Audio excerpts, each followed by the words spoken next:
Nay! Oh, bakit umuwi ka? Tapos na bang trabaho mo? Hindi pa po. Kaya ako umuwi para sabihin sa inyo na naaksidente si tatay sa trabaho niya. Anong lagay ng tatay mo? Nasaan siya ngayon? Tumawag sa akin si Ninong Victor. Dinala na raw nila sa ospital si tatay. Hindi ko na po maintindihan ang sinasabi ni Ninong eh. Natataranta na rin kasi ako eh. Puntahan na natin siya. Alam mo ba kung saang ospital? Opo, tara na po. Diyos ko, iligtas niyo po ang asawa ko sa kapahamakan. Ang taong matapobre mahilig manglait ng kapwa at masyadong mapagmataas. Dahil dito marami ang nagkikimkim ng galit sa kanya. Nagigimit siya pa ito ng paghihigante na hindi natin maiisip na pwedeng mangyari. Kaya mas mabuti pa rin maging mapagkumbaba kahit malayo na ang nararating sa buhay. Magandang araw, Miss Gwen. Tawagin niyo na lang ako sa palayaw na Tsoleng. 55 taong gulang na at tubong Camarines Norte. Isa sa libangan ko ang pakikinig sa inyong channel. Marami ako natutunan at napupulot na aral sa bawat kwento na aking napapakinggan.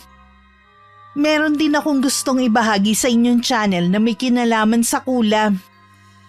Sana mapili niyo ang aking sulat. Dahil hanggang ngayon hindi ko pa rin makalimutan na nangyari. Kinalulungkot ko nangyari, Ate Tsoleng. Pasensya na rin kung hindi kami nakapunta sa burol ng asawa mo. Ayos lang yun.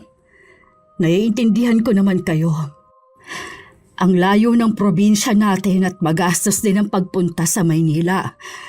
Salamat nga pala sa pinadala ninyong pera ha. Nagambagan kami ng mga kapatid natin para mapadalang ka. Maliban kay Ate Matilda. Wala man kami sa tabi mo. Kahit papano, nakatulong kami sa'yo. Hindi naman ako umaasa, Ate Matilda. Nadaanan ko nga ang bahay niya kanina. May bakod na pala yon. Oo, pinalagyan niya para daw wala na makakapasok. Kung alam mo lang, lalo siyang yumabang. Iba talagang nagagawa ng yaman sa tao. Nasanay na lang din kami sa kapatid nating yun. Hindi na naman yun magbabago . Hindi naman siya kawalan sa atin . Oo nga, wala naman siyang pakialam sa ating lahat. Mabuti na rin yun, kesa naman lagi niyang ipinamumuka sa atin ang kaibahan ng buhay natin sa kanya. Ate, sigurado ka na ba na dito niyo gustong tumira? Luma na kasi ang bahay na to at may mga butas na rin ang bubong. Oo naman, ako nang bahalang magpaayos ng bubong nito. Medyo malaki naman ang bahay namin at kasya tayong lahat. Gusto ko lang na maging komportable ang pag-uwi ninyo. Ayos lang kami ng anak ko dito. Ayaw din naming makaabala sa inyo. Hindi na kita pipilitin. Kapag may kailangan kayo, pumunta ka lang sa bahay. Nasan nga pala si Dina? Sabi niya mag-iikot-ikot lang daw siya . Hindi naman lalayo yun. Siguradong maninibago ang anak mo. Ang layo naman kasi ng lugar natin sa maingay na syudad na kinalakhan niya. Bago kami umuwi dito, masinsinan ko siyang kinausap. Wala akong itinago sa kung anong buhay na meron tayo dito. May trabaho naman siya doon at pwedeng magpaiwan pero mas gusto niyang sumama sa akin dito. Huwag mo sanang mamasamain ang pagtatanong ko, ate ha. Nagtataka lang kasi ako . Bakit naman bigla yata ang pag-uwi niyo dito sa atin? Sa pagkakaalam ko, maayos naman ang lagay niyo sa Maynila kahit wala na si Kuya Lando. Hindi madali na mawala ng katuwang sa buhay. Gusto ko lang makalimot sa nangyari sa amin. Kung mananatili kami doon, lagi ko lang maaalala si Lando. Oo nga, mahirap mawalan ng asawa. Naiintindihan na kita. Napansin ko, ang laki na rin ang ipinagbago ng lugar natin . Oo, malaki na nga kahit papano. Sumasabay na ang barangay natin sa ibang lugar. Yun nga lang, mahirap pa rin ang ilan sa mga tao rito. Kasama na tayo. Kaya sabi ko sa mga anak ko, mag-aral mabuti. Dahil yun lang ang may pamamana namin sa kanila ng nanay nila. Tama ka, sa mga anak na lang natin tayo bumawi. Maayos naman ang buhay namin sa Maynila. Hindi marangya pero hindi rin naman hikaw sa buhay. Pare-pareho kasi kami may trabaho. Ang asawa ko bilang foreman. Ang anak kong si Dina sa isang drugstore nagtatrabaho bilang pharmacy assistant. At nananahi naman ako. School uniform ang madalas kong tinatahi. Dahil sa nangyaring aksidente, nagbago ang buhay namin. Kaya pala iba ang pakiramdam ko ng mga oras na yun. Naalala ko pa nang sabihan ko ng araw na yun ng asawa ko na wag munang pumasok. Pero nagpumilit pa rin siya dahil may darating daw ng mga materyales para sa paggawa ng building. Mariin na lang ako napapikit sa mapait na alaalang yun. Nay, umiiyak na naman po ba kayo? Hindi ko mapigilan eh. Naiintindihan ko naman po kayo eh. Kahit ako, nalulungkot pa rin sa pagkawala ni Itay. Pero kailangan po nating magpatuloy sa buhay. Alam ko naman yun. Hindi naman porke lagi ako umiiyak eh. Habang buhay na lang na magdadalamhati. Hindi matutuwa ang Itay mo kung patuloy tayong nakakulong sa kalungkutan. Kung kailangan niyo po ng makakausap, nandito lang ako ah. Salamat anak. Alam ko namang nariyan ka lagi para sa akin. Nay, akala ko po pupuntahan niyo ang mga kapatid niyo. Galing na ditong Tio Bernardo mo. Tinanong niya kung ano pa ang kailangan natin. Bukas ko na lang siguro pupuntahan ang iba pa naming kapatid. Ano nga palang masasabi mo sa lugar na ito? Okay naman po. Maraming puno, hindi tulad sa pinanggalingan natin. Puro halaman sa paso na lang ang makikita. Hindi mo ba namimiss ang tinirahan natin at ng mga kaibigan mo? Syempre, namimiss po. Pero masasanay din ako dito. Tsaka may Facebook naman po eh. Kaya lagi pa rin kaming mag-uusap ng mga kaibigan ko. Kayo lang po ang inaalala ko. Pasensya ka na anak ha. Alam ko na bigla ka sa naging desisyon ko na umuwi dito. Inaamin ko po na nagulat ako. Dahil nasa Maynila ang kabuhayan natin. Pero alam ko na tama lang ang ginawa ninyo. Kung nandun nga naman kayo, mas lalo nating maaalala si Itay. Napakalawak talaga ng pag-unawa mo. Ay siya nga pala, kung gusto mong maghanap ng trabaho pwede naman. Naiisip ko nga po yan eh. Sa ngayon po gusto ko munang i-enjoy ang lugar kung saan kayo lumaki. Sa bagay, marami pa tayong dapat ayusin sa bahay na ito. Buti nga, hindi nasira sa paglipas ng mga taon. Matibay pa rin ang bahay na ito kahit sa bagyo. Ang tibay nga po ng pagkakayari ng bahay na ito. Ang ganda ng kahoy na ginamit. Nagpahanap na ako kay Bernardo ng gagawa ng bubungan. Marami na daw kasing butas. Mabuti na yung habang maaga pa maipaayos na. Nay, matanong ko lang, makikipagkita ba kayo sa isa ninyong kapatid? Si Ate Matilda ba ang tinutukoy mo? Opo. Hindi, anak. Maliban na lang kung siya mismo ang pupunta dito. Bakit mo naman naitanong? Gusto ko lang po siyang makita ng personal. Yung mga pinsan mo, hanggat maaari ayaw siyang makita. Ikaw naman, gusto mo siyang makilala. Ano po ba ang ugali niya? Sinabi ko na sa'yo. Iba na ang ugali niya mula nang magkapera siya. Kinalimutan na niya kami bilang mga kapatid. Ganon po ba? Oo. Kaya mabuti pa, tulungan mo na lang ako maglinis. Ayokong matulog na maalikabok ang mga kwarto.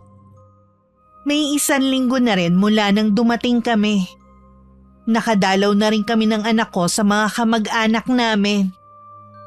Kasalukuyang ginagawa nun ng bubong ng bahay nang dumating si Ate Matilda. Hindi na ako nagtaka na nakarating na sa kanya ang balita tungkol sa amin. Hindi ko lang inaasahan na mas maaga siyang pupunta sa bahay. Kahit sa itsura, malaki na rin ang pinagbago niya. Mas lalong naging mataray ang dating niya. Totoo nga ang balitang nakarating sa akin.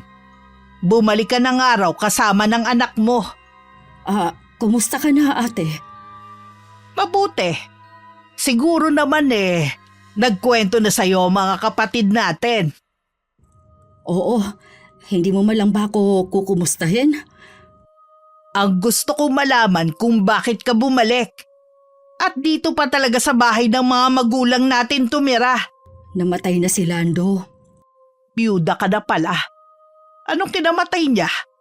Aksidente sa trabaho niya. 3 sila pero siyang may matinding tama sa ulo. Ganun talaga ang buhay. Una-unahan lang yan. Ibig sabihin yan dito na talaga kayo titira? Wala naman akong nakikitang masama kung dumito ako sa bahay na ito. Pag-aari naman ito ng mga magulang natin. Matagal na silang patay at tayo ng magkakapatid ang nagmamay-ari ng bahay na ito. Sana bago mo tirhan, nagpaalam ka muna. Bago ako umuwi dito sa atin, nakausap ko na si Bernardo. Sinabi ko ang plano ko at pumayag naman ang mga kapatid natin. Sa kanila ka lang nagpaalam pero sa akin hindi. Sa paanong paraan kaya ako makakapagsabi sa'yo kung ikaw mismo ang lumayo sa amin dahil iba na ang katayuan mo sa buhay? Kahit anong sabihin mo, hindi pa rin tama ang ginawa mo. May bahay ka na naman, di ba? Bakit hindi mo nalang ipaubaya ang bahay na ito sa amin? Sigurado naman ako na hindi malaking kabawasan sa iyo ang bahay na ito. May karapatan din ako sa bahay na ito. Hindi pwede na kayo lang ang magdidesisyon. Hindi ko naman ito inaangkin. Kaya nga kahit ang pagpapaayos ng mga bubong, ipinagpaalam ko pa sa mga kapatid natin. Alam mo namang wala akong sariling bahay dito sa atin. Wala namang nakatira dito, kaya wala akong nakikitang masama kung titirhan ko muna. Plano ko na kasing ipagbili ang bahay at lupa na nakapaligid dito Tapos paghati-hatian natin ang pinagbentahan. Ito lang ang naiwan ng mga magulang natin. Hindi ako papayag at kahit ang mga kapatid natin na ipagbili ito. Alam mo rin na sa lupa natin nakatirik ang bahay ng iba nating kapatid. Saan sila titira kung ipagbibili ito? Hindi ko na problema yun. Wala ka talagang pagmamalasakit sa amin, ano? Hindi naman kami ibang tao Mga kapatid mo kami. Kahit mga kapatid ko kayo, may kanya-kanya na tayong buhay. Oo nga, pero sana naman makisama ka sa amin. Hindi yung kapakanan mo lang ang iniisip mo. Masyado kang makasarili. Hindi ako makasarili. Masama bang kunin ko ang parte sa ari-arian na naiwan ng mga magulang natin, ha? Kung tutuusin, maliit lang naman ang halaga na magiging parte mo kumpara sa mawawala sa mga kapatid natin. Ako ang panganay. Dapat ako lang ang masusunod. Wala na kayong magagawa. Naghahanap na ako ng buyer kaya kung ako sa inyo, maghanap-hanap na kayo ng malilipatan. Ate, sandali lang. Wala na tayong dapat pag-usapan. Kararating mo lang, huwag kang magpabida rito. Napakuyom na lang ako ng kamao. Wala pa rin talagang pinagbago si Ate Matilda. Bata pa lang kami, makasarili na siya. Katunayan ni isa sa mga kapatid namin walang malapit sa kanya. Lalo pang lumala ang ugali nito nang mamatay ang mga magulang namin. Hindi naman siguro maibebenta ang lupa namin kung hindi namin papayagan. Kahit kailangan pa ng pera ng mga kapatid ko, siguradong hindi sila papayag na maibenta ang tanging ari-arian na naipundar ng mga magulang namin. Hoy Bernardo! Oh, Ate Matilda, ikaw pala. Galing ka na ba sa lumang bahay? Oo. Nalaman ko kasi na dumating si Choleng. At dun pa sa bahay na yun sila titira ng anak niya. Oo. Wala naman kasing nakatira. Mabuti nga may tatao na ron. Bakit ka pumayag na dun sila tumira? Bakit hindi? May karapatan naman si Ate Choleng na tumira doon. Hindi niya kailangan magpaalam pero nagsabi siya sa amin bilang respeto. Balak ko nang ibenta ang bahay at lupa na minana natin. Mabuti pa ngayon pa lang maghanap na kayo ng matitirhan. Hindi mo pwedeng gawin yan. Hindi lang ikaw ang may karapatan na magdesisyon sa minana natin. Ako ang panganay kaya tama lang na ako ang masunod. Hindi kami papayag. Huwag mong gamitin ang pagiging panganay mo para mapasunod kami. Hindi na kami mga bata na kaya mong sindakin. Gusto ko lang makuha ang parte ko. At yun lang ang paraan para makuha ang mana para sa akin. Bakit kailangan mo pang pag-interesan ng maliit na manang makukuha mo? Marami ka namang ari-arian ah. Hindi pa ba sapat sa'yo yun, ha? Wala kang pakialam sa mga ari-ari ang meron ako. Ang gusto ko yung parte ko sa iniwan ng mga magulang natin. Hindi mo rin maibebenta ang bahay at lupa kung hindi kami pipirmang lahat. Mag-isip ka nga, Bernardo. Kapag naibenta natin to, hindi mo na kailangan mo problema kung saan kukuha ng panggasto sa pag-aaral ng mga anak mo. Kaya kong pag-aralin ng mga anak ko nang hindi kailangang magbenta. Kaya nagkandakuba na kayong mag-asawa sa pagtatrabaho para lang mapag-aral ang mga anak nyo. Wala ka nang pakialam sa bagay na yon, ate. Kakausapin ko ang mga kapatid natin. Nasisiguro ko na hindi rin sila papayag sa gusto mong mangyari. Huwag mo kong pangunahan. Alam kong makukumbinsi ko rin sila. Hapon na nung matapos ang pag-aayos ng bubong. Mag-isa lang din ako sa bahay dahil umalis si Dina kasama ang mga pinsan niya. Naglilinis ako nang dumating si Bernardo. Tiningnan pa nito ang bagong palit na bubong. Nararamdaman ko naman na may iba siyang sadya sa akin kaya siya nagpunta. Nasisiguro kung may kinalaman ng kapatid naming si Ate Matilda. Mabuti at napaayos mo na ang bubong bago dumating ang tag-ulan. Oo nga. Ayun lang naman ang nakikita kong sira nitong bahay eh. Sabi nga ng anak ko, para daw siyang bumalik sa nakaraan dahil sa pagkakayari ng bahay natin. Nanggaling na pala dito si Ate Matilda. Pinuntahan niya rin kasi ako eh. Oo, hindi niya nagustuhan ang pagtira namin dito. Akala yata niya basta na lang tayo papayag sa gusto niyang ibenta itong bahay at lupa natin. Siya lang naman ang makikinabang kung sakali. Isa pa sa naiisip ko, gusto na niyang tuluyang putulin ang ugnayan natin sa kanya. Kung meron lang sana akong pera, babayaran ko na parte niya para manahimik na siya. Pwede naman siguro natin paghati-hatian, kaya lang baka mahirapan kayo dahil may mga pinapaaral pa kayo. Eh yun nga eh. Sana wala siyang mahanap na bibili.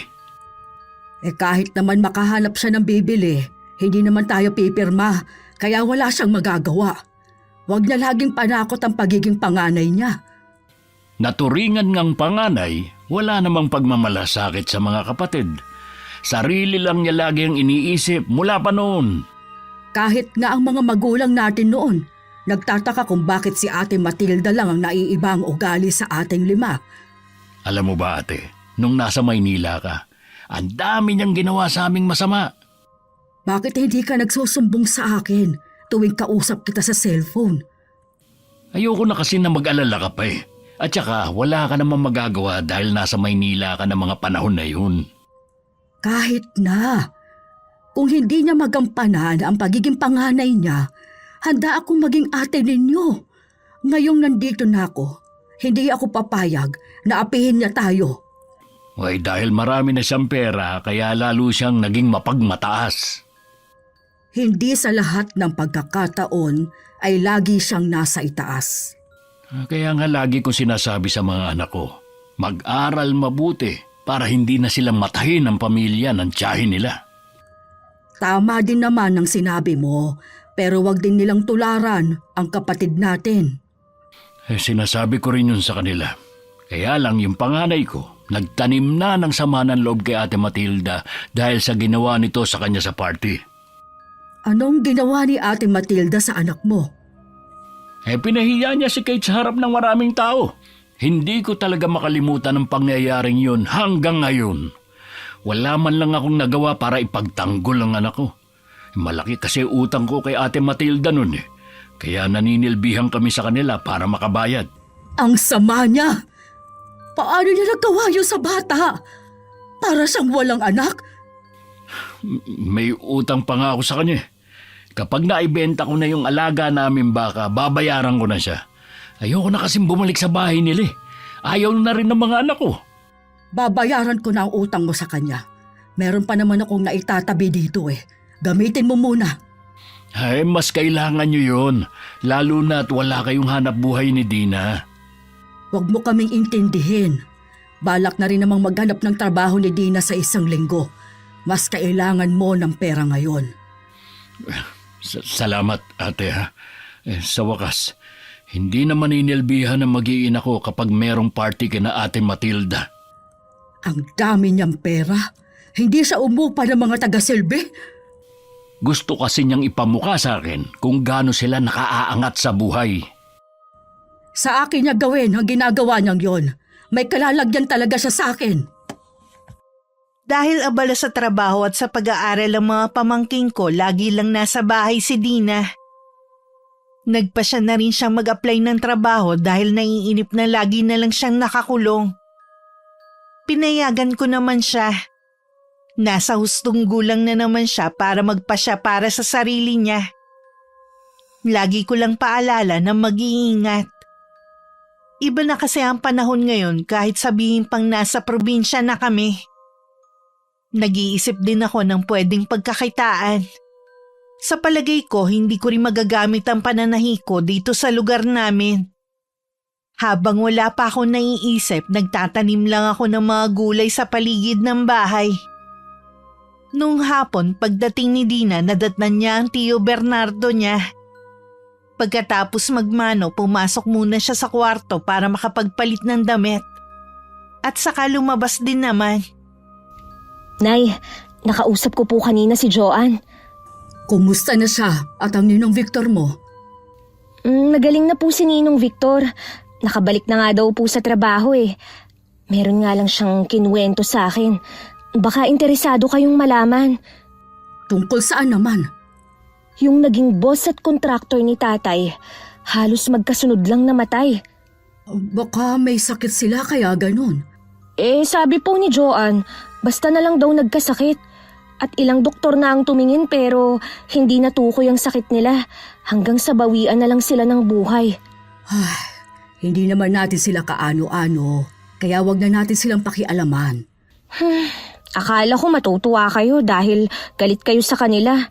Dahil kung hindi dahil sa kanila, buhay pa sana si Itay. Kailanman, hindi ko ikinatuwa ang kamatayan ng ibang tao. Iyon lang naman po ang gusto kong sabihin. Saan ka na naman pupunta? Kararating mo lang. Hindi mo pa nga sinasabi kung tanggap ka na sa trabaho mo. Malalaman pa po sa Lunes kung tanggap ako. Sige po, Nay. Pupunta lang ako kay Napopoy. Sige po, Chong. Sige. Baka nandun na rin ang mga pinsan mong sinakit. Parang walang kapaguran ng batang yan. Ganyan talaga ang mga bata ngayon. Kahit ang mga anak ko, ganyan din eh. Natutuwa na rin ako dahil mga pinsan niya lang ang mga barkada niya. Wala ba siyang naiwan ng mga kaibigan sa Maynila? Meron naman. Hindi pa yata umabot ng 5 mga kaibigan niya. Lagi ko kasing bilin sa kanya ang maging mapili sa kakaibiganin. Mahirap na kasing magtiwala sa panahon ngayon. Sinabi mo pa. Maiba nga pala ako. Ano yung sinasabi ni Dina na galit ka sa boss ng asawa mo? Sila kasi ang dahilan kung bakit namatay si Lando. Kung hindi nila tinipid ang mga materyales na ginamit sa building na ginagawa, hindi yun guguho. Ilang beses na yung sinabi ng asawa ko sa kanila, pero hindi sila nakinig. Binantaan pa nila na huwag magsasalita. Kaya tama lang ang nangyari sa kanila. Karma na yon sa kanila.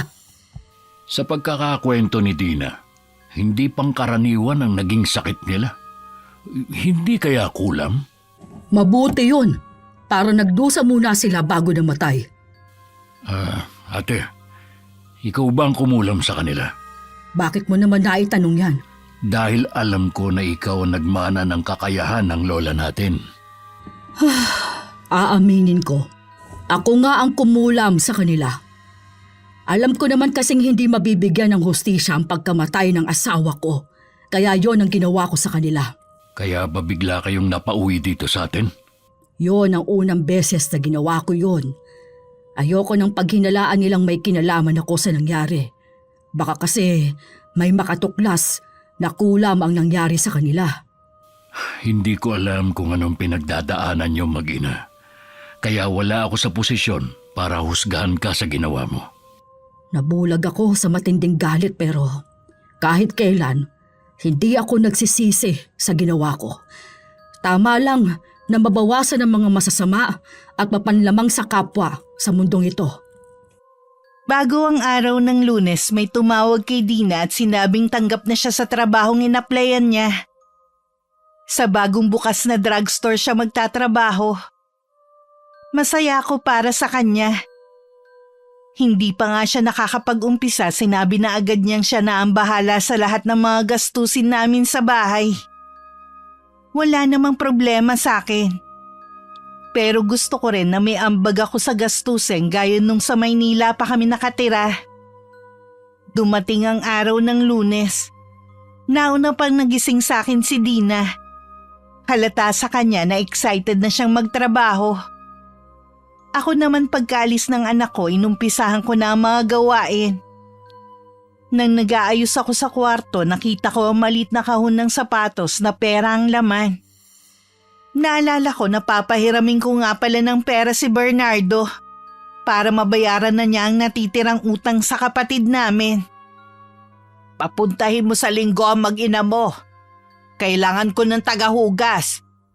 Birthday kasi ni Roger. Hindi ko na papupuntahin na mag-ina ko sa kahit anong handaan sa inyo. Dahil ba sa nangyari dati? Para yun lang eh. Masyado naman yatang sensitive ang anak mo. Hindi marunong makisakay sa biro ng mga bisita. Biro ba yung pagbintangan mo ang anak ko na kumuha ng cellphone ng isa sa mga bisita nyo? Pinahiya mo ang anak ko sa maraming tao. Kahit nakita na ang cellphone at napatunayang hindi siya ang kumuha, hindi ka man lang humingi ng tawad. Nagawa mo pa magbiro sa mga bisita mo na walang ibang kukuha, kundi siya. Pamangking ko lang siya. Tapos gusto mo kong magpakumbaba sa kanya, ha? Bakit hindi? Ikaw naman talaga may kasalanan eh. Kung ayaw mong papuntahin ng mag-ina mo, bayaran mo na lang ang utang mo sa akin. Gusto ko ngayon na mismo. Alam mo namang hindi ako agad makakakuha ng pera ngayon. Wala akong pakialam. Basta bayaran mo ko. Talaga bang wala ka ng konsiderasyon sa akin, na kapatid mo? Wala akong kapatid na hampas lupa. Grabe ka na talaga. Hindi mo ba naiisip na baka balang araw lalapitan mo rin kami? Bakit naman ako lalapit sa inyo, ha? Hindi nyo nga matulungan ng mga sarili nyo eh. Ako pa ang tutulungan ninyo? Nagpapatawa kaya ata, Bernardo. Hindi sa lahat ng oras pera ang ginagamit sa pagtulong. Ako na ang nagsasabi sa'yo, kailanman hindi ako lalapit sa inyo. Baka kayo pa ang lumapit sa akin para magmakaawa na tulungan ko kayo.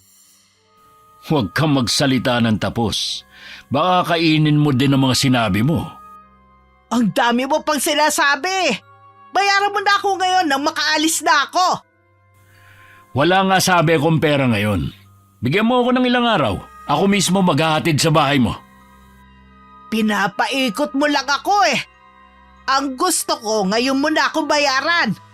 Dahil kung hindi, ipadala mo sa bahay ang mag-ina mo. Sinabi ko naman na. Magkano ba ang utang ni Bernardo sa'yo? Ate Choleng. Nasa 10,000 pa. Sa ganong halaga lang? Grabe mo nang matahin ang kapatid natin? Hindi biro ang halagang yon, ah. Babayaran ko na para tumahimik ka na. At baka hindi ka makatulog nang dahil lang sa halagang yon. Ikaw ang manahimik dyan. Hindi ko kailangan ng pera mo. Si Bernardo ang may utang sa akin. Ang utang ni Bernardo ay utang ko na rin. Tanggapin mo na to. Tutal naman, mukha kang pera. Alam mo, nakatuntong ka lang sa Maynila. Akala mo kung sino ka na.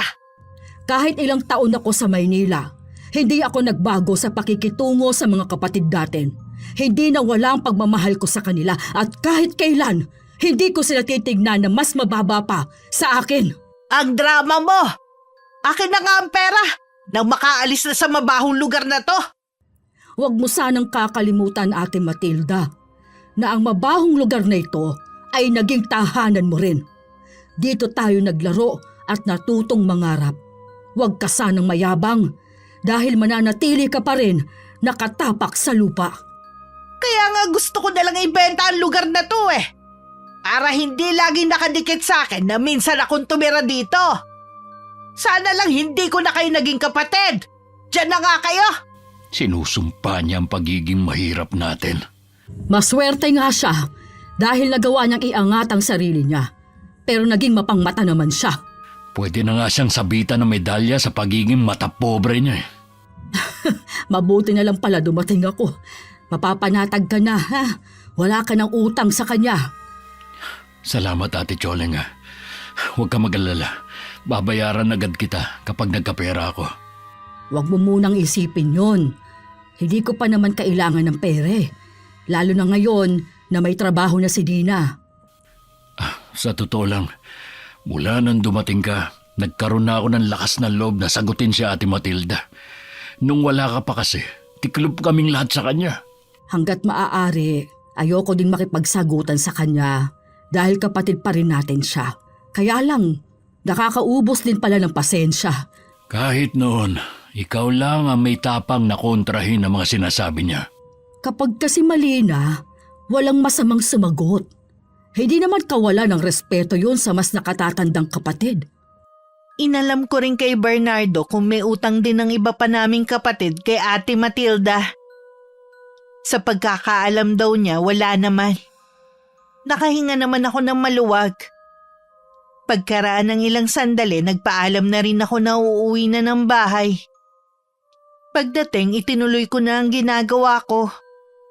Itinago ko na rin ang kahon na may lamang pera. Hindi ko akalain na ang tinatanggihan ko nung una pwede palang makatulong sa akin. Bayad yun ng boss ng asawa ko para hindi na ako magreklamo sa nangyari. Hindi nila alam na wala naman talaga akong balak maghabol. Dahil ako mismo ang magbibigay ng hustisya sa pagkamatay ng asawa ko. Pagkatapos ng mga gawain, hinintay ko na lang ang oras ng pag-uwi ni Dina. Mano po, Nay? Bakit pala kayo nandito sa labas? Nagsiga kasi ako ng mga tuyong dahon. Hinintay na rin kita. Mabuti pa po dito, no? Pwede pang magsiga. Wala naman tayong kapitbahay na malapit. Tsaka, tuyong dahon naman.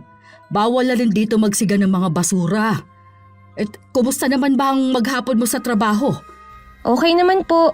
Hindi naman ako nanibago. Yun naman po kasi ang ginagawa ko sa Maynila eh. Ang problema ko lang yung mga katrabaho ko, hindi nila ako kinakausap. Baka nahihiya lang sila sa'yo. Ay, baka nga po. Susubukan kung ako na lang ang mauunang makipaglapit sa kanila. Tama yan, anak. Ikaw dapat ang makipaglapit sa kanila dahil ikaw ang bagong dating. Minsan nga lang po naiilang din ako dahil hindi ko maintindihan ang salita nila. Sa umpisa talaga nakakailang pero masasanay ka rin. Tara na po na sa loob. Doon na lang tayo magkwentuhan. O sige, nagugutom ka na ba? Medyo po. Alam niyo naman ako kahit noon pa. Laging gutom pag uwi ng bahay. Nakaluto naman ako ng hapunan natin. Ay, siya nga pala, Nay. Muntik ko nang makalimutang sabihin. Kanina habang lunchtime, kachat ko si Joanne. Sabi daw ni Ninong Victor, kulam daw ang ikinamatay ng mga boss nila tatay. Talaga? O paano naman daw nila nalaman? Taga-probinsya daw po ang asawa ng kontraktor ni tatay. Ganon daw kasi ang kinukulam eh. Nung makahanap daw ng albularyo, huli na. Kaya hindi na nailigtas ang asawa. Marami siguro silang ginawang kasalanan kaya pinakulam sila. Siguro nga po. Anak, meron sana akong ipakikiusap sa'yo. Ano po yun, Nay? Hanggang ngayon kasi, masakit pa rin ang biglaang pagkawala ng tatay mo. Kung maaari sana, huwag mo nang banggitin dito sa atin ang mga taong may kinalaman sa pagkamatay ng tatay mo. Sorry po, Nay. Hindi mo kailangang mag-sorry. Alam ko naman na hindi mo sinasadya. Huwag po kayong mag-alala. Kapag tumawag ulit si Joanne, sasabihin ko sa kanya na huwag na naming pag-usapan ang nangyari. Salamat anak at naiintindihan mo. Nakakaramdam din kasi ako ng usig ng konsensya dahil sa ginawa ko. Kahit ano pang dahilan ko sa mata ng tao, lalo na sa mata ng Diyos, malaking kasalanan ang ginawa kong pagganti. Iniisip ko rin ang mga naulila nilang mahal sa buhay. Sinasabi ko nilang sa sarili ko kung hindi ko yun ginawa. Siguradong hanggang ngayon hindi pa rin nabibigyan ng hustisya ang nangyari kay Lando. Nang sa tingin ko rin handa na akong magtrabaho, tinanggap ko ang alok na trabaho ng kakilala ko sa isang paggawa ng iba't ibang kakanin. Isang hapon pag-uwi ko, bigla akong natigilan sa pagpasok ng bahay. Nakarinig kasi ako ng mga yabag sa di kalayuan at mga boses na nag-uusap. Mula sa likurang bahagi ng bahay, lumabas si Ate Matilda at 3 nitong mga kasama. Anong ginagawa ninyo dito? Sino ang mga yan, Ate Matilda? Sila ang mga interesado na bumili ng lupa natin. Pumayag na ba kami na ibenta ang lupang mula pa sa mga magulang natin? Wala ka na rin naman magagawa eh. Anong wala? Kung hindi kami papayag, hindi mo rin ito maibebenta. Huwag mong lokohin ang mga kasama mo. Itikom mo nga yung bibig mo ha. Pakikinabang rin kayo kapag naibenta na ang lupang to. Ang sabihin mo, ikaw lang ang makikinabang. Baka mabalak mo pang solohin. Kahit ano pa ang pagtutulang gawin mo, wala ka na nga magagawa. Tingnan lang natin. Ang mabuti pa, Choleng, bumalik ka na lang sa Maynila. Hindi ka kailangan dito. Bakit ako aalis? May karapatan ako sa bahay na ito. Kung meron mang kailangang umalis, ikaw yon. Hindi ka na nahiya sa mga magulang natin. Matagal na silang wala. Huwag mo na silang isali. Bakit? Silang nagpundar ng bahay at lupa na ito. Wala ka man lang bang katiting na pagpapahalaga sa pinaghirapan nila? Kaya ayaw kitang kausap eh. Puro kakadramahan. Ganyan ba talaga kapag namatayan ng asawa ha? Wag mong isali sa usapan ng asawa ko. Wala siyang kinalaman sa pinag-uusapan natin. Pasensya na kayo sa kanya ha. Sa ibang araw na lang tayo bumalik. Wag na kayong bumalik dito. Huwag kayong maniwala sa kapatid kong yan. Wala kaming balak na ibenta ang lupa ng mga magulang namin. Tumahimik ka nga. Aalis kami ngayon pero magtutuos pa tayo. Hindi ko makakalimutan ang ginawa mong pagpapaya sa akin. Hindi ako pumasok sa loob ng bahay hanggat natatanaw ko pa si Ate Matilda at ang mga kasama niya. Nung gabi hindi ko inaasahan na darating ulit si ate. Agad niya akong sinugod ng sampal. Hindi naman nakagalaw ang anak ko na nabigla sa nangyari. Napahawak na lang ako sa pisngi ko na nasaktan habang nakatitig sa kapatid ko. Akala mo siguro palalampasin ko ang ginawa mo, no? Ganon ka ba kauhaw sa pera, ha? Wala ka ng pagsasaalang-alang sa amin ng mga kapatid mo at sa mga magulang natin. Ilang beses ko bang sasabihin na wala na akong pakialam sa inyo? Wala na nga talaga dahil pakiramdam mo nasa taas ka na. Hindi mo na nararanasan na maghirap katulad namin. Kasalanan mo kung bakit nagmamatigas ang mga kapatid natin. Bakit kasi umuwi-uwi ka pa rito eh? Natural, dahil dito talaga ako nakatira. Kung dati ay sunod-sanura ng mga kapatid natin sa'yo, sa kabila ng sama ng ugali mo, dahil malaking respeto nila sa'yo. Pero sumusobra ka na sa ginagawa mong pagtrato sa kanila. Natural lang na sumunod sila sa akin dahil ako ang panganay. Ginagamit mo lang ang pagiging panganay mo para lamangan kami. Kapag hindi mo nakumbinsi ang mga kapatid natin, humanda ka sa akin. Huwag mo akong laging pinagbabantaan. Hindi ako natatakot sa'yo. Ano bang pinagmamalaki mo, ha? Maynila lang naman ang narating mo, ah. Wala ka pa naman napapatunayan. Wala nga siguro para sa'yo. Dahil ang lagi mong basihan na malayo na ang narating ay kung gaano karami ang pera ng isang tao. Dapat naman talaga ganon. Mas masarap kayang mahiga sa pera kaysa mahiga sa malamig na banig. Umalis ka na. Baka kung ano pang magawa ko sa'yo. Sige, aalis ako. Pero tandaan mo, hindi ako titigil hanggat hindi ko nakukuha ang gusto ko. Ayos lang po ba kayo, Nay? Oo, ayos lang ako. Kung alam ko lang nasasaktan kayo ni Tia Matilda, hindi ko na sana siya pinatuloy. Hindi mo na rin naman siya mapipigilan pumasok dito. Bakit kasi pinipilit niyang ibenta ang lupa ng mga magulang ninyo? Pera lang kasi ang mahalaga sa kanya. Hindi niya iniisip kung saan titira ang mga kapatid namin. Makasarili nga siya. Lahat naman kayo mababait eh. Bukod tanging siya lang ang kakaibang ugali. Nagtataka nga rin kami. Magsasara na nga ako. Baka bumalik pa si Tia Matilda. Ilang araw din akong hindi mapakali. Inaalala ko kasi baka bumalik si Ate Matilda kasama ang mga interesadong bumili ng lupa namin. Minsan dumating nga ako galing trabaho, nakita ko na may mga bakas ng sapatos sa basang lupa. Doon ko na sigurong bumalik nga sila.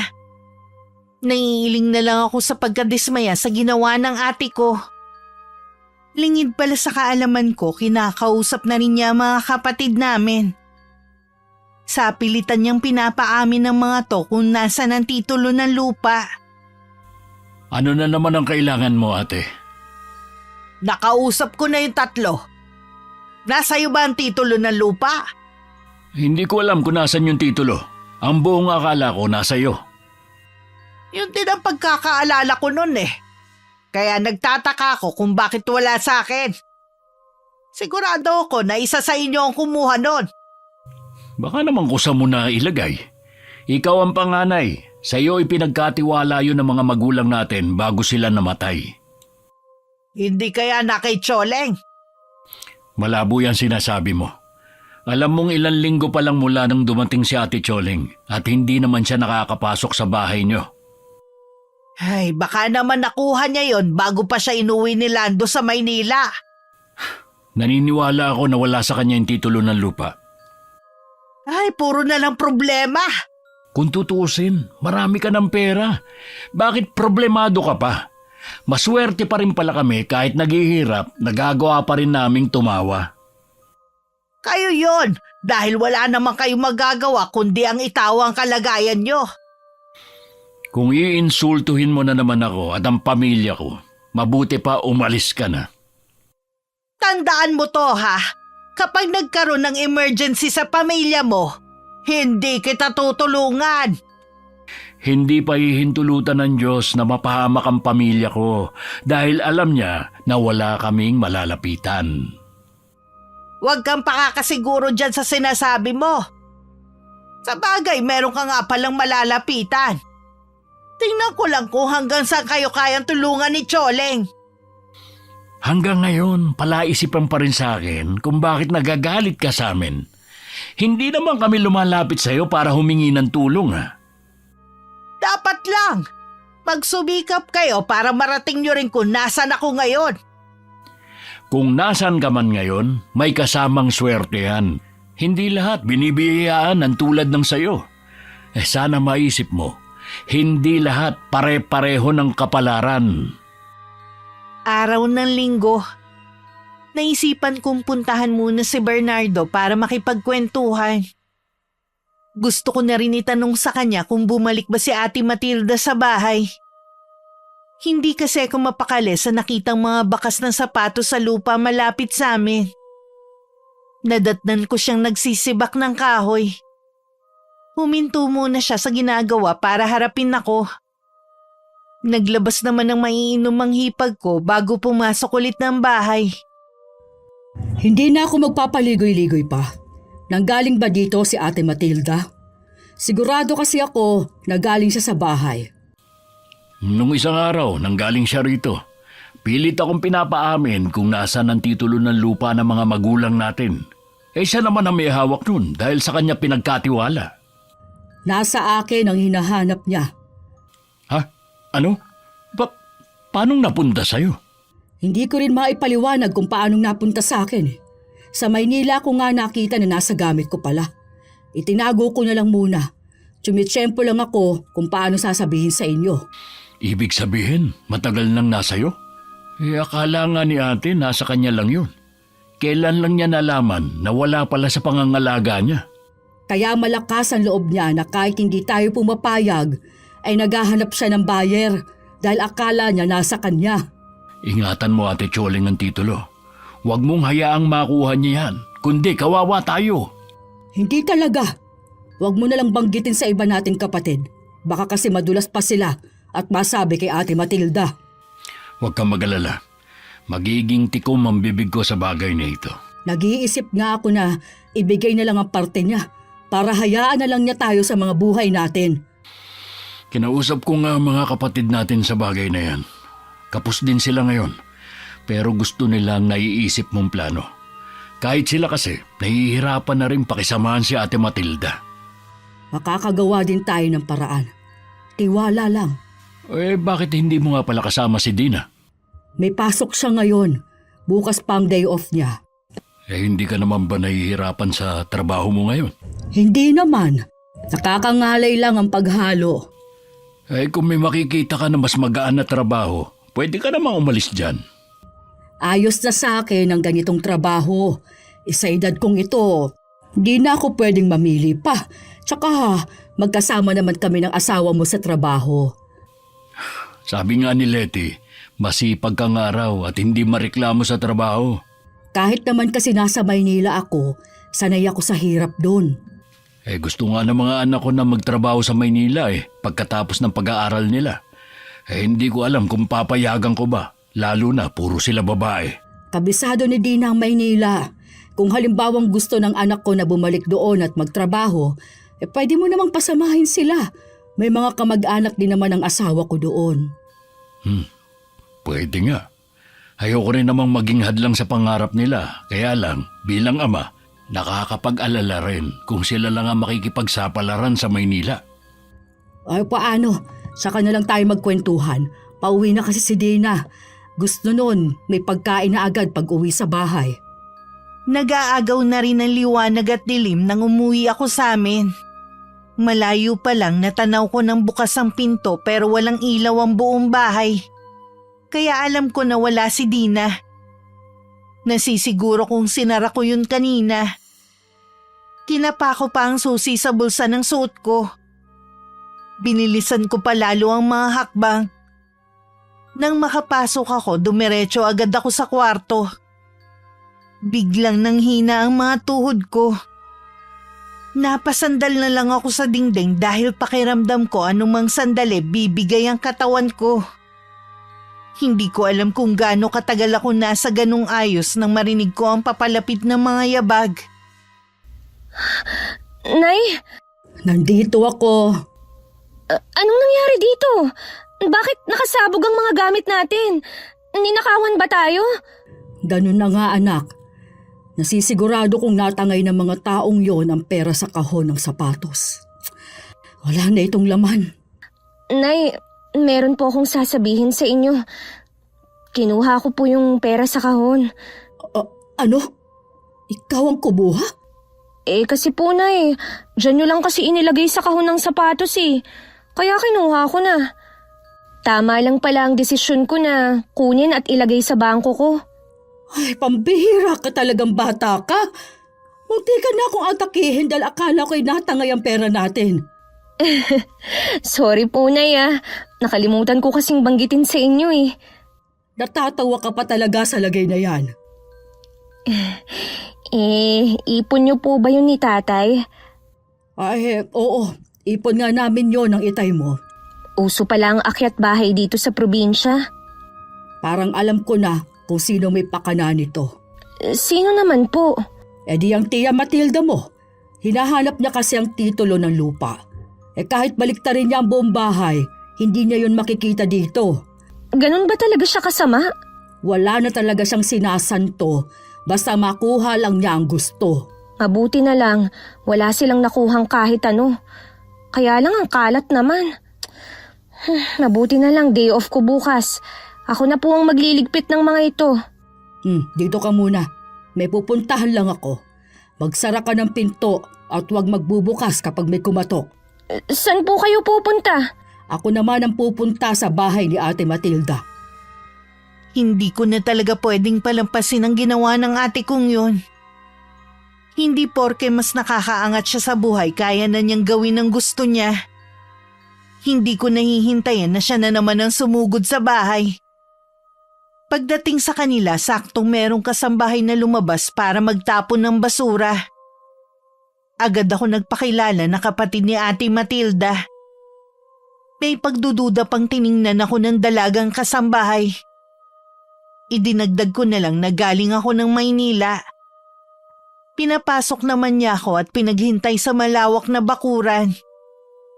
Ilang sandali pa nakita ko nang palapit si ate. Akala ko nagkamali lang ang kasambahay ko. Tatanga-tanga din kasi yun eh. Hindi na ako nagtataka kung ganyan ka magsalita sa mga kasambahay mo dito. Kami nga wala rin pakundangan na pagsalitaan mo ng masasakit na salita. Wala kang pakialam kung paano ko tratuhin ang mga kasambahay ko. Bahay ko to. Ako ang nagpapasahod sa kanila kaya ako ang masusunod. Ano ba kasi ang ginagawa mo rito, ha? Akala mo yata hindi ko alam na meron kang inutusan na pasukin ang bahay namin. Wala rin naman kayong napala. Hindi ko alam ang sinasabi mo. Sige lang, magkaila ka pa. Hindi naman pala importante ang sasabihin mo, inabala mo pa ako. Kami nga lagi mo rin inaabala. Minsan lang kitang abalahin, galit ka na kagad. Umalis ka na, marami pa akong gagawin. Sa susunod, wag mo nang gagamitin ang pagiging magkapatid natin para lang makapasok ka sa pamamahay ko. Huwag kang mag-alala. Ito ang una at huling beses na pupunta ko sa bahay na ito. Kitang-kita ko naman sa pagbubuka mong pandedire na makapasok ako dito. Na parang may sakit akong nakakahawa. Kulang na lang ipagtabuyan mo ko. Tingnan mo naman kasi ang pagkakaiba ng katayuan natin sa buhay. Kahit magkadugo pa tayo, hindi tayo magiging pantay. Tandaan mo yan! Sandaling panahon pa lang nga akong nakakauwi. Ang dami mo ng mga ginagawang hindi maganda. Paano pa kaya ang mga kapatid natin? Ano kayang klaseng pagtitiis ang naranasan nila sa'yo? Akala kasi nila porke umangat ako, aambunan ko na rin sila ng grasya. Hindi naman kailangang ambunan mo sila. Sana hinatak mo rin sila paangat, hindi yung lalo mo silang inilulubog. Bakit ko naman gagawin yon, ha? Magsikap sila, no? Ayaw mo silang umangat dahil wala kang mamatahin. Masaya ka kasi tuwing nakikitang naghihirap ang mga kapatid natin. Akala mo naman madadala mo sa hukay yang ipinagmamalaki mong yaman. Baka gusto mong ipakaladkad na lang kita palabas. Kanina mo pa pinaiinit ang ulo ko, ah. Hindi na kailangan. Nasabi ko naman na ang gusto kong sabihin. Leche talaga. Siya yata nagdala ng kamalasan sa akin, eh. Habang naglalakad nga pa uwi, ang dami kong naiisip gawin. Naalala ko rin ang kinikwento ng mga kapatid ko sa akin. Siguro mas pinili na lang nilang wag sabihin sa akin lahat. Tuwing kaharap ko sila, nababasa ko ang kakaibang lungkot sa mga mata nila kapag ang topic namin si Ate Matilda. Para tuloy gusto kong pagsisihan na sumama ako kay Lando para sa Maynila na tumira. Sa loob ng mahigit 20 taon, 3 beses lang ako nakabisita noon. Hindi sapat para malaman ko ang kalagayan nila. Nakakapag-usap man kami sa cellphone, wala naman silang sinasabi na paghihirap na dinadanas nila dahil kay ate. Pagdating sa bahay nang marinig ni Dina ang boses ko, agad niyang binuksan ang pinto. Makikita sa mukha niya ang takot at nanginginig pa ang buong katawan na napayakap sa akin. May nangyari ba habang wala ako? Pag-alis niyo kanina, maya-maya lang nakarinig ako ng mga yabag at kaluskos sa labas ng bahay. Sigurado po ako na mga tao yun. Gusto ko sanang tumakbo sa bahay ni na Tio Bernardo. Kaya lang, natatakot akong lumabas sa likod ng bahay. Baka kasi pagbukas ko ng pinto, sila ang bumungad sa akin. Tama lang ang ginawa mo na hindi lumabas ng bahay. Nakumpirma niyo po ba na si Tia Matilda ang nasa likod sa panluloob sa atin? Hindi naman siya aamin. Mabuti na rin na pinuntahan ko siya para alam niyang hindi niya ako pwedeng takutin gaya ng mga kapatid namin. Dahil sa pera, lahat gagawin ni Tia Matilda. Hindi talaga siya nakukontento sa buhay. Akala ko sa Maynila lang ang delikado. Dito rin pala sa lugar ninyo. Tandaan mo, kahit saang lugar, delikado dahil nagkalat na ang mga masasamang tao. Mas mag-iingat na po ako sa susunod. Pasensya ka na anak. Hindi na tuloy tayo nakakain ng hapunan. Maaga pa naman po. Magluluto muna ako. Maupo na lang kayo dyan. Alam kong pagod kayo. Kinabukasan kasama si Bernardo nagtungo kami sa barangay para magpa-blatter sa nangyari sa bahay. Ayoko sana pero ang kapatid ko ang mapilit na i-report pa rin namin ang nangyari. Nangako naman ang kapitan na magpapadala ng mga barangay tanod para magpatrolya malapit sa bahay. Maliit lang naman ang baryo namin. Kaya nasisiguro kung nakarating na yun kay Ate Matilda. Isang araw may pagsubok na dumating kina Bernardo. Nagkasakit ang anak nitong bunso at kinailangan isugod sa ospital. Agad kong inutusan si Dina na kunin ang pera sa bangko. Alam ko kasing kakailanganin yun ng kapatid ko. Nakikiusap ako sa iyo, ate. Huwag kang manggugulo rito. Hindi naman yun ang sadya ko dito eh. Handa pa nga akong tumulong. Anong kapalit ng tulong mo? Alam mo na ang gusto ko. Sinabi ko na, wala akong alam kung nasaan ang titulo. Alam ko nagsisinungaling ka. Hindi ka nga nag-aalala na nawawala eh. Kahit ano pa ang sabihin mo, wala akong alam. Kaya kinakarma yung pamilya mo eh. Wala akong ginagawang masama sa kapwa ko. Kaya hindi ito karma kundi pagsubok lang sa amin to. Sigurado ako malaki ang babayaran ninyo. Saan ka kukuha ng pambayad ha? Wala ka nang pakialam kung saan ako kukuha ng pambayad.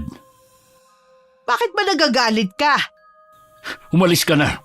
Hindi namin kailangan ng tulong mo.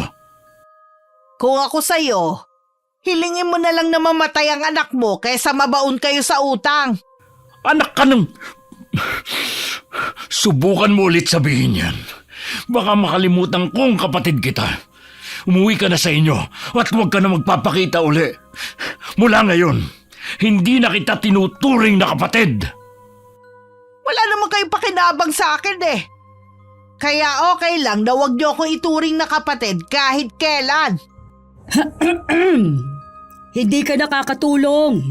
Lalo mo lang sinasaktan ang kalooban ng kapatid natin. Nag-aalok lang ako ng tulong pero kung ano-ano nang sinabi niya. Narinig ko mga sinabi mo. Ikaw ba? Matutuwa kapag hiniling na mamatay na lang ang anak mo? Siyempre hindi. Ayun naman pala. Pamangkin mo ang sinabihan mo at hindi ibang tao. Nasaan ang puso mo? Kaya ko lang naman nasabi yon dahil wala naman siyang pera. Akong bahala sa gastusin nila sa ospital. Tutulong ako na walang hinihingi na kapalit. Saka naman kukuha ng pera? Eh pare-pareho naman kayong pobre. O ibenta na lang natin ang lupa. Maaaring mahirap lang kami, pero busilak naman ang kalooban namin at yon ang nagpapayaman sa amin. Ay, nag-uumpisa ka na namang magdrama. Mabuti pa, alis na ako. Bernardo, kung magbabago ang isip mo, sabihan mo lang ako. Napakasama niya para sabihin yon. Huwag mo na lang siyang pansinin. Siguro, kailangan sanayin na ang mga sarili natin na ganun siyang magsalita. Salamat nga pala, ate. Pinahiram mo na naman ako ng pera. Wala yon. Hindi ko naman kayo matitiis. Dapat pala ikaw ang yumaman eh. Dahil sigurado ako na marami kang matutulungan. Hindi naman kailangan maging mayaman para makatulong. Kung ano lang ang makakaya natin sa pagtulong, edi yun lang ang ibigay natin. Bumuti na rin ang lagay ng bunsong anak ni Bernardo at nakalabas na ng ospital. Sa bahay na lang siya nagpapagaling at tuloy pa rin ang pag-inom ng gamot. Minsan dumalaw ako at nagdala na rin ng prutas. Bala ko sana makipagkwentuhan kay Letty nang tawagin ako ni Bernardo. Iginiya niya ako sa labas para dun mag-usap para hindi marinig ng mga anak niya. Nagtataka man, nakinig na lang muna ako sa sasabihin niya. Napag-usapan na din namin to ng asawa ko. Sa palagay ko, tama naman siya. Ano ba ang gusto mong sabihin? Gusto kong kulamin mo si Ate Matilda. Ano? Seryoso ka ba sa sinasabi mo? Oo, Kapatid pa rin natin siya. Paano mong naiisip na gawin niya sa kanya? palibasa kasi wala ka dito ng maraming taon. Hindi mo alam kung anong pagtitiis namin sa ugali ni ate.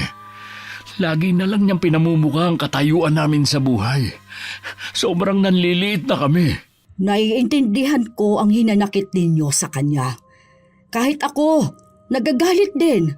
Pero mas mabuting iwasan na lang natin. Maniwala ka sa akin, Ate Choling. Manggugulo pa rin sa atin ang kapatid nating yun hanggang masira na lang ang ulo natin sa kanya. Hindi kasi birong ipinagagawa mo. Hindi pa ako bihasa sa paggamit ng karunungang itim. Pwedeng mamatay si Ate Matilda sa gagawin ko. Eh di mas mabuti. 4 na lang tayong maghahati sa lupa ng mga magulang natin. Pati ba naman ikaw? Sakim na rin? Masakim si Ate Matilda. Sa dami ng atraso niya sa atin, tama lang na hindi na natin siya partihan. Alam ko na nagagalit ka lang dahil sa nangyari sa ospital. Pero isipin mo naman, hindi siya pinakinggan dahil masama ang gusto niyang mangyari. Magpalamig ka na muna. Alam ko, malilinawan din yung isip mo. Sigurado na ako sa gusto kong mangyari. Tandaan mo sana, ang bawat sumpa at sakit na hihilingin sa kapwa natin ay may kapalit. Handa ako sa magiging kapalit. Alam kong nabubulagan ka lang ng galit.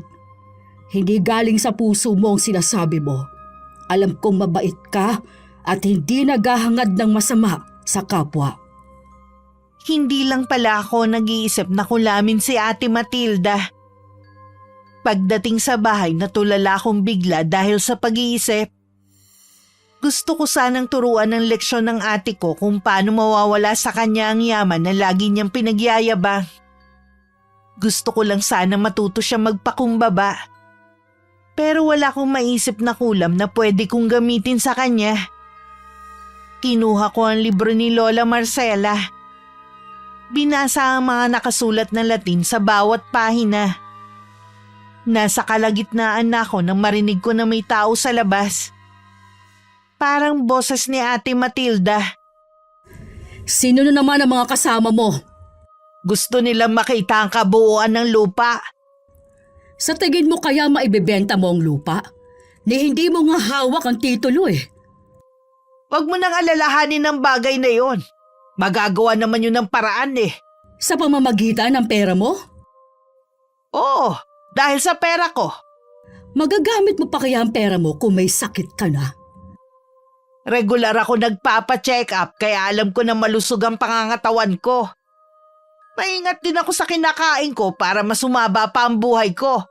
Nang ma-enjoy ko pa ang yaman ko. Sige, ikutin nyo na ang kabuuan ng lupa natin. O ano nakain mo? Hindi kaya yata nagwawala. Naisip ko kasi, nakakapagod din palang makipagtalo palagi. Nakakaubos ng lakas. Ang sabihin mo, hindi mo kaya. Oh, saan ka pupunta? May ginagawa kasi ako bago kayo dumating. Itutuloy ko lang. O sige, itutuloy na rin namin ang ginagawang paglilibot. Pagbalik ko sa kwarto, nasa sahig na ang libro ni Lola. Malapit na rin sa dulo ang pahina nito. Nakuha ang atensyon ko ng pahina kung saan nakasulat ang sumpa para sa kapatid. Binasa ko yon at nagkaroon ng ideya kung anong gagawin ko. Sa palagay ko akma yun para kay Ate Matilda. Gusto ko lang naman na bumait siya sa amin. Sa gagawin ko sa'yo, tingnan ko lang kung hindi mo patawagin ang lahat ng santong kilala mo. Mula nang magawa ko ang orasyon, hindi na ako makatulog. Ramdam ko kasing tumatalab na ang ginawa kong orasyon kay Ate Matilda. Alam kong kasalanan ng ginawa ko. Tao lang ako na mas nangingibabaw ang kagustuhan na makapaghigante. May ilan linggo na pala akong hindi pumapasok sa trabaho dahil nagkaroon ako ng pigsa sa kilikili. Hindi ko alam kung may kinalaman ng mahirap na paghahalo ng mga kakanin sa malaking talyasi kaya ako nagkaroon. Minsan dumalaw si Bernardo. Kakaiba ang ngiti niya at halata din ang kasiglahan niya. Kumusta ka na, Ate Choleng? Medyo hirap pa rin ikilos ang kaliwang braso ko. Pero nakakagawa naman ng mga gawaing bahay kahit papaano. Siguro hindi mo nabalitaan kasi hindi ka naman lumalabas ng bahay eh. Anong balita ba ang sinasabi mo? Sinugod sa ospital si Ate Matilda. Sabi, inatake daw sa puso. Dinadaing daw kasi na hindi makahinga. Alam ko, wala siyang sakit. Regular pa nga daw siyang nagpapacheck up eh. Baka yun na ang karma sa kanya. Mukhang masaya ka pa sa nangyari sa kanya. Wala na kasi kung nararamdaman na awa sa kanya sa mga ginawa niya. Sana matuluyan na siya. Bernardo! Ano ba yung sinasabi mo? Pasensya na, Ate Choleng. Hindi ko lang mapigilang sabihin. Balitaan mo na lang ako sa nangyayari sa kanya. Mukhang matatagalan pa bago ako makalabas. Dahil matagal pang gumaling ang pigsa ko eh.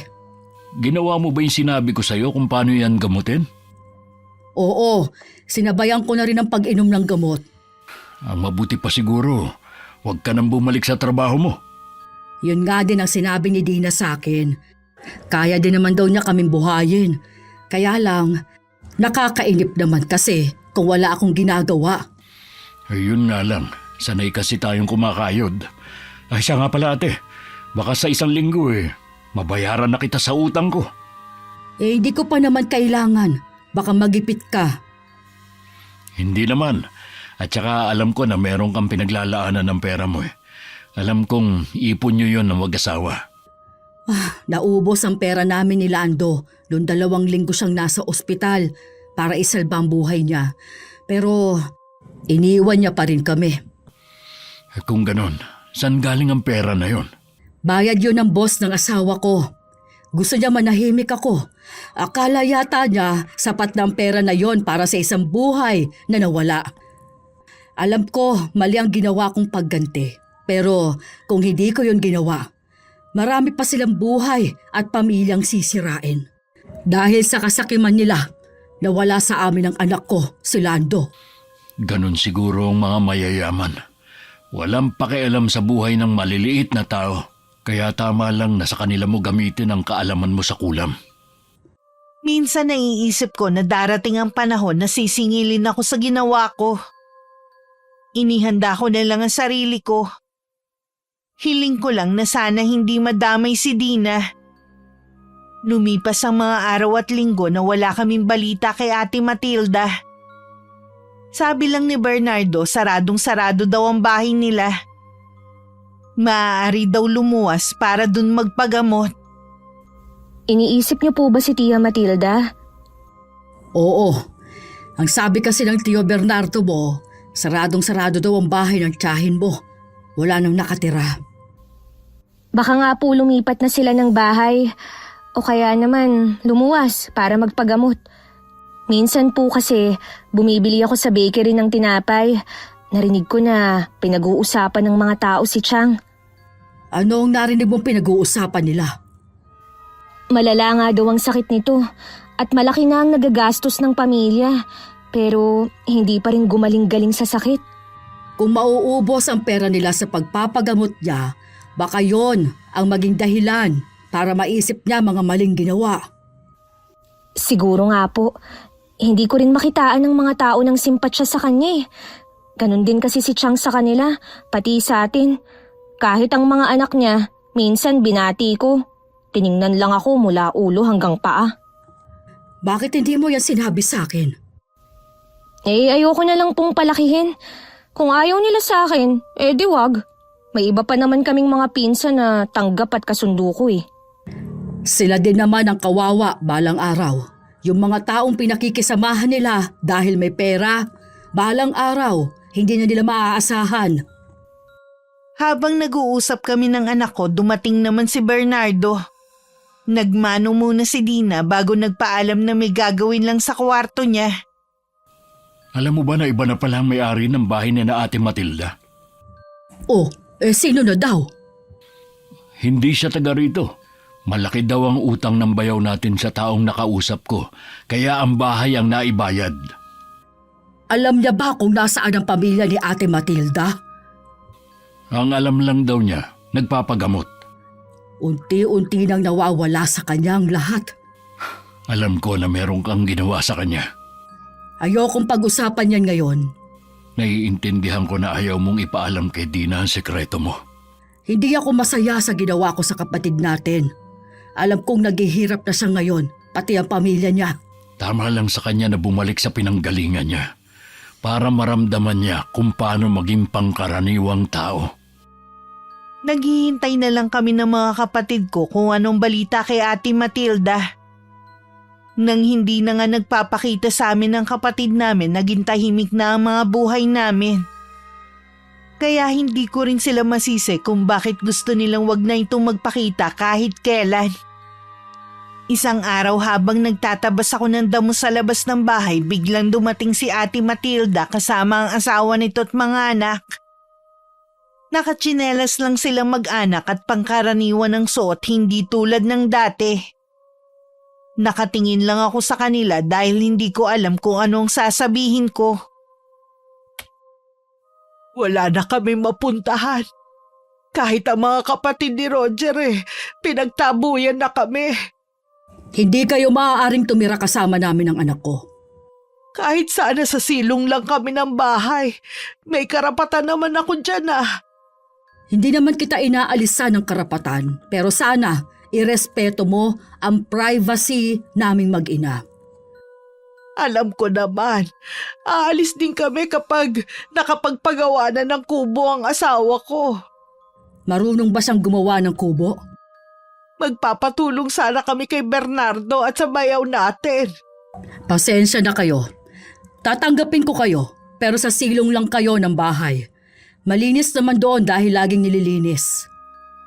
Salamat, Choleng. Ano ba kasi ang nangyari sa'yo? Naubos na ang pera namin sa pagpapagamot sa akin at sa mga utang. Ibig sabihin, naghihirap na kayo. Ganun na nga. Hindi mo nga madadala sa hukay ang pera mo, pero dito pa lang sa lupa, naubos na. Kung hindi lang ako nagkasakit hindi mangyayari to sa akin. Alam mo ba kung anong sakit mo? Hindi ko alam. Hindi rin kasi matukoy ng doktor . Pumunta na kayo sa silong ng bahay. Dadalhan ko na lang kayo ng pagkain. Sa buong pag-uusap namin, nakayuko lang ang bayaw ko at 2 pamangkin. Halata sa kanilang nahihiya sa sitwasyon nila ngayon. Hindi naman nagustuhan ni Dina ang ginawa kong pagpapatira sa mga to. Sa kauna-unahang pagkakataon, noon lang siya tumutol sa desisyon ko. Naiilang ako sa kanila, Nay. Lalo't may kasama na tayong lalaki. Sa silong ko naman sila pinatuloy . Malinis naman at meron pang papag. Hindi sila basta makakapasok dito sa bahay. Kahit na po, Nay. Pansamantala lang naman sila titira dito. Kakausapin ko ang Tio Bernardo mo na tulungan ng bayaw namin na gumawa ng kubo. Buti kung pumayag si Chong. Pakikiusapan ko siya. Dito ka lang muna sa kwarto mo. Dinalhan ko muna ang kapatid ko at pamilya niya na makakain bago ko umalis para puntahan si Bernardo. Nang magharap na kami ng kapatid ko, bigla ako natigilan. Hindi ko alam kung paano ko sasabihin sa kanya na nasa bahay ang ate namin. Ano bang sasabihin mo, ate? Natulala ka na kasi. Nasa bahay kasi si Ate Matilda at ang pamilya niya. Ha? Anong ginagawa niya sa inyo? Wala na silang mapupuntahan, kaya ako sila tinanggap sa bahay. Sa atin din pala sila lalapit sa huli. Kaya pala ako nandito, para humingi ng tulong kung paano sila mapapagawaan ng kubo. Marami akong ginagawa ngayon eh. Hindi ko sila matutulungan. Sa iba na lang sila lumapit. Ayoko rin silang nasa bahay dahil naiilang sa kanila si Dana. Kahit alang-alang sa pamangkin mo. Sige na nga. Sasama ako sa iyo, Pau. Gusto ko rin makita kung ano na ang kalagayan ng matapobre nating ate. Malayo pa lang kami sa bahay nang humahangos na sinalubong na kami ni Dina. Bigla naman akong kinabahan na baka may masamang nangyari. Nay, may iba silang balak. Kaya pala gusto nila sa bahay tumira. Anong ibig mong sabihin? Nahuli kong naghahalongkat sa kwarto niyo si Tia Matilda. Meron siyang hinahanap na kung ano. Mali ka talaga na tinanggap mo sila, ate. Baka yung titulo lang ang gusto nila, kaya sa'yo sila lumapit. Sandali! Bernardo! Hintayin mo kami! Kaya pala iba ang kutob ko sa kanila. Gusto kong maawa sa kalagayan nila. Pero ibang nararamdaman ko. Malakas din ang pakiramdam mo katulad ng lola namin. Nararamdaman mo kapag may masamang balak ang isang tao. Tara na, sundan na natin ang Tio Bernardo mo. Pagdating namin, matindi na ang pagtatalo ng dalawa kong kapatid. Umaawat naman ang bayaw namin at tahimik lang sa isang tabi ang mga anak nila. Umawat na rin ako. Hinila ko palayo si Bernardo dahil baka hindi ito makapagpigil at masuntok niya ang bayaw namin.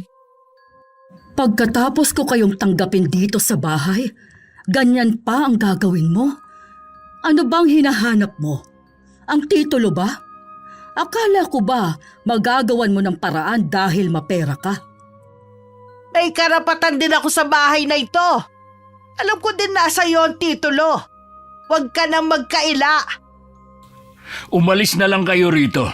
Isang malaking pagkakamali ang ginawa ni Ate Choling na tanggapin kayo. Bastos ka! Sino ka para paalisin kami? Baka nakakalimutan nyo.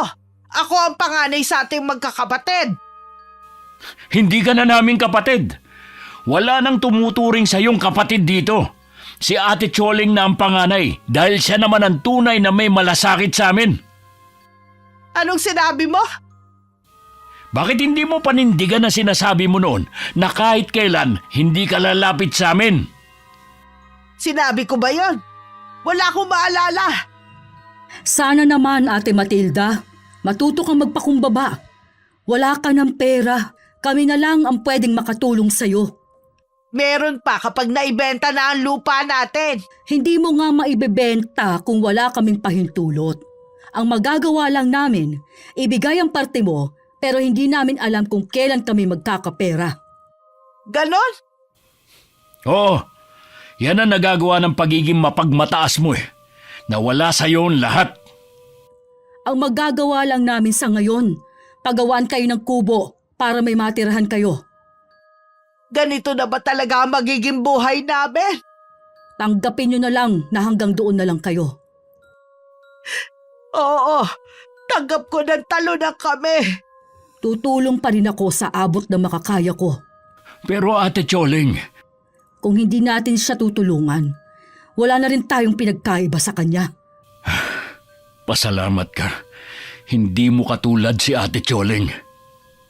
Umuwi ka na muna, Bernardo. Kausapin mong bayaw natin na kung pwede kang tulungan. Hindi naman tatanggi yun sa pakiusap mo eh. Sige, uuwi na muna ako. Sige na, ate. Bumalik na muna kayo sa silong nitong bahay. Siya nga pala, hindi ba kumikirot ang mga sugat mo? Sa gabi lang kumakati kaya hindi ako makatulog. May ibibigay ako sa iyong langis. Makakatulong yun sa'yo. Salamat, Choleng. Kinabukasan inumpisahan na ang paggawa ng kubo. Malapit lang yun sa bahay namin para hindi malayo sa igiban ng tubig. Mabilis lang naman nagawa ang titirhan ng mag-anak. Pansamantala ako na lang muna ang nagbibigay sa kanila ng pagkain. Nag-apply na rin ng trabaho ang asawa ni Ate Matilda pero hindi na ito bumalik. Iniwan na niya ang pamilya niya. Kinausap ko ang anak ko na magtanong-tanong sa kakilala na pwedeng pasukan ng 2 pinsan. Tanghali yon, nagdala ko ng ulam sa kubo ng kapatid ko. Naabutan ko siyang nakahiga at nilalagnat. Salamat sa pagpunta mo. Ako sana ang pupunta sa inyo pero hindi ko kaya maglakad eh. Inasan bang mga anak mo? Bakit iniwan ka mag-isa? Hindi raw nila kaya ang tumira dito. Tuwing lumalabas daw sila, kung ano-ano daw naririnig nila sa mga tao.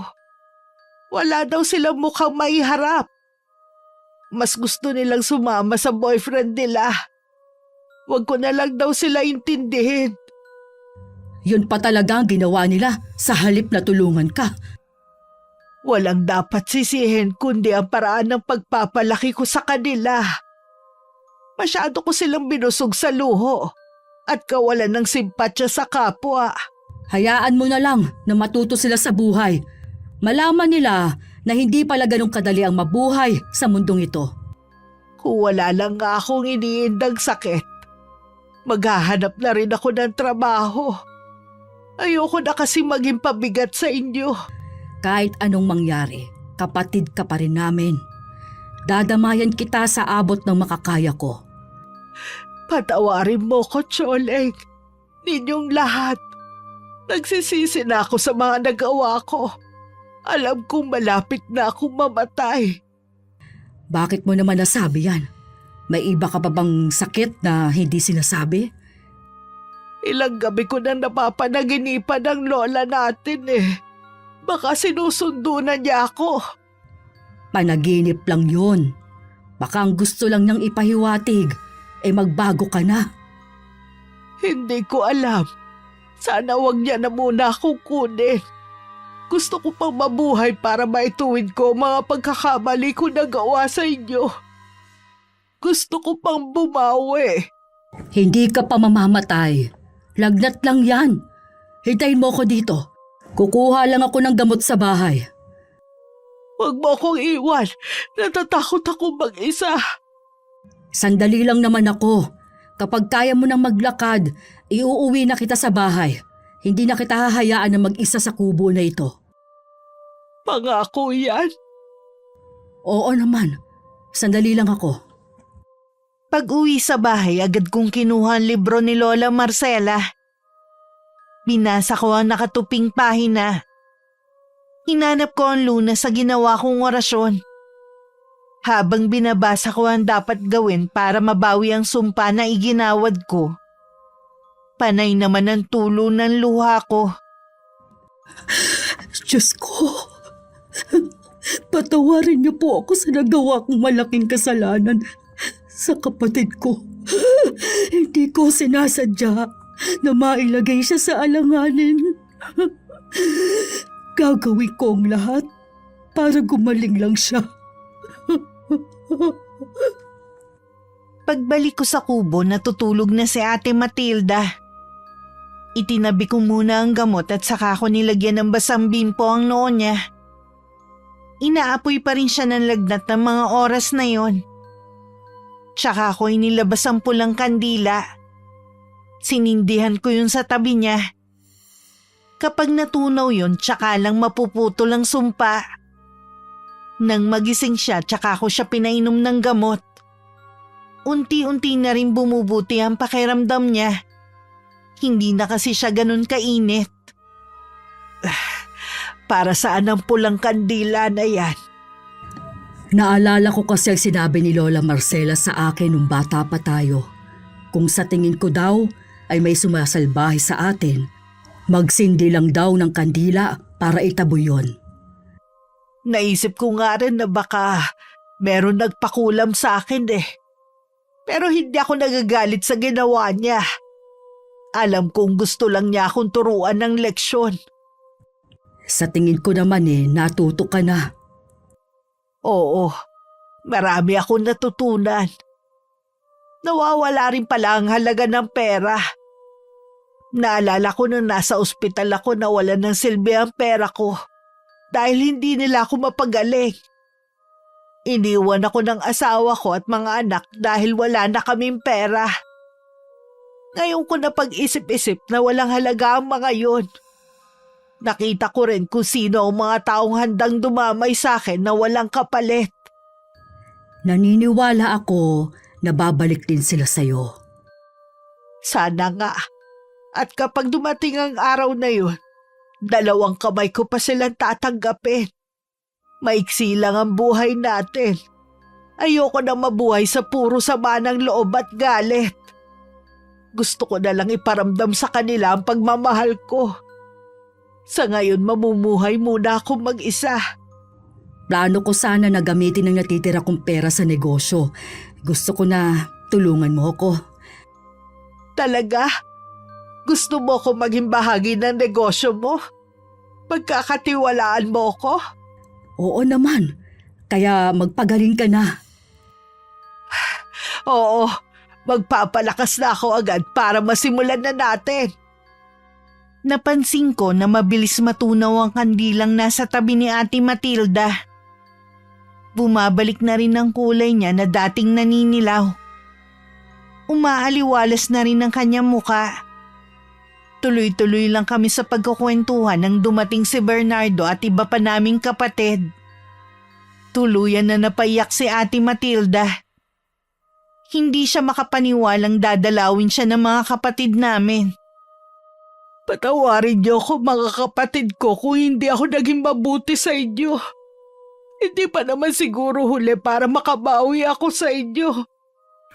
Kahit ano man ang mangyari, kapatid ka pa rin namin.